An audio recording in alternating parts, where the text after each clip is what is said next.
What is going on, ladies and gentlemen? Welcome back to another video on this channel. I hope you are all doing well today. In this video today, I'm going to show you how loud my bike is. I've got a decibel reader. I've just done recording that, which I will show you afterwards. And if you're not already subscribed to the channel, please make sure you hit that. Let me stop. Yeah, so if you're not already subscribed to the channel, please make sure you hit that subscribe button, leave a like and a comment. Let me know what you want to see next. Also, tell me what bike you have or what bike I should get next, because I'm thinking to maybe change the bike this year and I'm not sure what bike I want. So if you have any ideas or suggestions, then please leave a comment down below.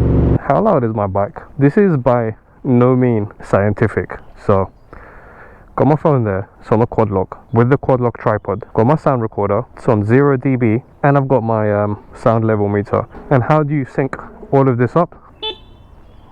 That's it.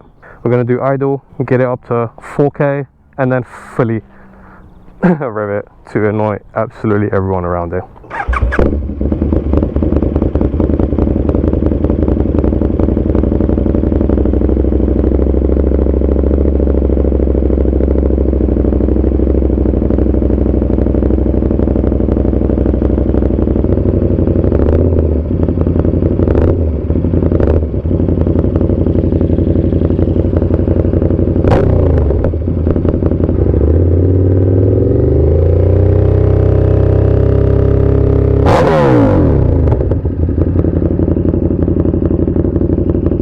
And I guarantee you that goes louder. 133.